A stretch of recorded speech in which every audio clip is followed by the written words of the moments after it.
Next ہے جی فواد چودھری نے کہا ہے کہ ہماری شناخت پی ٹی آئی ہے. خان صاحب نے قبول کیا تو ٹھیک، ورنہ ہم گھر بیٹھ جائیں گے.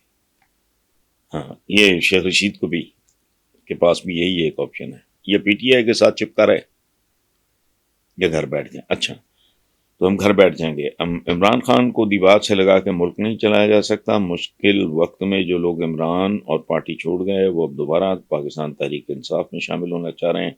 یا عمران خان کو انہیں پارٹی میں واپس لینا چاہیے؟ ہرگز نہیں لینا چاہیے. دیکھیں، یہ سادہ کامن سینس کی بات ہے. آپ کبھی فروٹ منڈی میں جائیں،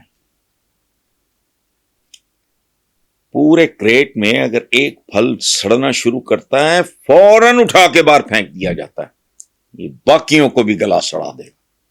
یہ میں روز مرہ کی کامن سینس کی بات کر رہا ہوں. ایسے گلے سڑے بندے، سوال ہی نہیں پیدا ہوتا. ایک اور جوڑا تھا، وہ پتہ نہیں جمشید یا اس کی مسرت جمشید، ایک چیما اور ایک چیمی.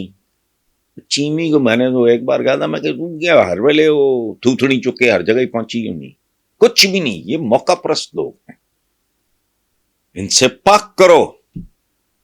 اگر کر سکتے ہو، حماقت کر رہی ہیں، دوبارہ بسم اللہ 100 بار کرو. میرا کیا لینا دینا. تو میرا نہیں خیال کہ انہیں واپس پارٹی میں لینا تھے. تو نوید صاحب، ایک تو سوال بڑا آپ نے خوبصورت، اس کا موٹا حل میں آپ کو بتاؤں. دو چیزیں ہیں. ایک طرف آپ نے کہا نا کہ ایران امریکہ، یہ اب امریکہ کی ریپلیسمنٹ پاکستان اب ماشاءاللہ اس کی شکل میں، چائنا کی شکل میں ڈھونڈ رہا ہے. کیونکہ ملازموں کو مالکان کی ضرورت ہوتی ہے. ادھر سے نوکری کے چانسز اگر ذرا کمزور تو خطرہ پڑ رہا ہے، تو وہ کسی اور کی چاکری کر لیں گے. ان کو ایک بات کی وجہ سے ہوش نہیں ہے کہ سپر پاور جو ہے نا، وہ ہزاروں میل دور بھی ہو تو عذاب ہی ہوتی ہے. اور جو نیکسٹ ڈور ہو، ابھی وہ سٹیٹس نہیں ہے چائنا کے پاس، لیکن وہ نیک ٹو نیک اس کا کمپٹیشن چل رہا ہے امریکہ کے ساتھ.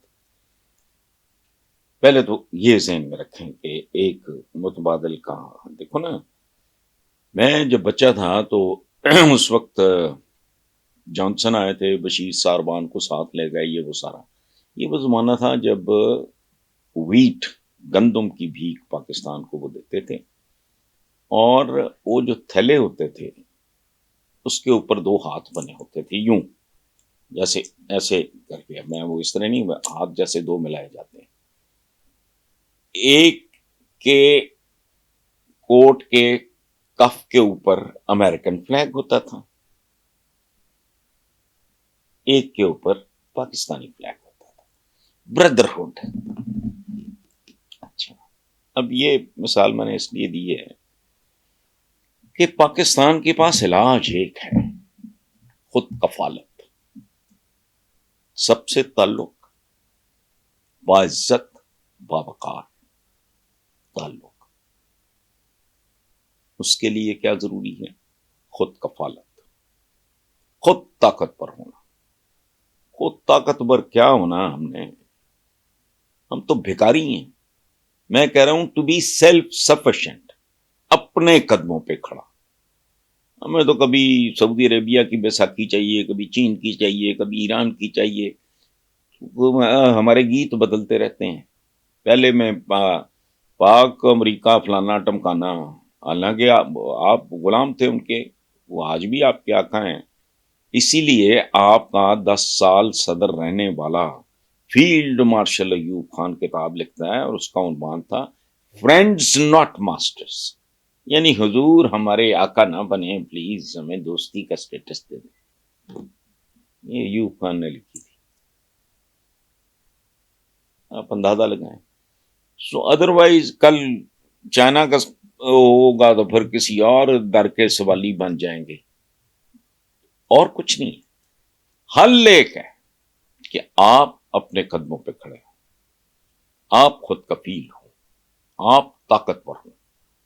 اور خود کفالت سے مراد یہ نہیں ہے انٹرنیشنل پالیٹکس میں ایک دوسرے کی ضرورتیں پڑتی رہتی ہیں. ہم گھامڑ قسم کے، ان پڑھ قسم کے، جاہل قسم کے لوگ ہیں، ہمیں ٹیکنالوجی چاہیے.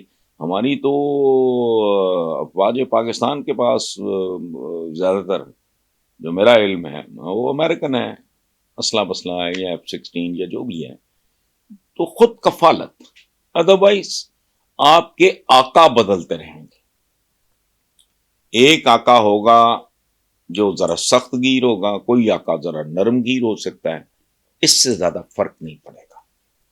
ایک ایسی قوم جس کا سب سے بڑا آزادی کے بعد مسئلہ 76 سال کے بعد ہے روٹی، ڈوبی مرو.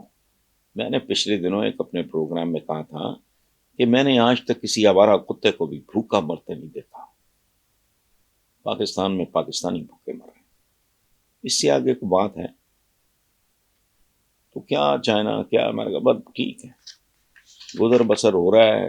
گزر بسر تو ریڈ انڈینز کا بھی ہو رہا ہے. امریکن تو امریکہ کے کچھ نہیں لگتے، وہ تو فارینرز ہیں سارے کے سارے. کوئی فرینچ امریکن ہے، کوئی جرمن امریکن ہے، کوئی انگلش امریکن ہے، کوئی فلانا ہے. اس کے مالک تو امریکہ کے تو کبھی ریڈ انڈینز تھے، ان کا نام و نشان نہیں ہے. کیوں؟ دے ور ناٹ کنٹمپرری. بہادر وہ بھی بڑے تھے، تو ہم تو شاید بہادر وہ ادھر بھی کوئی نہیں. Thank you very much.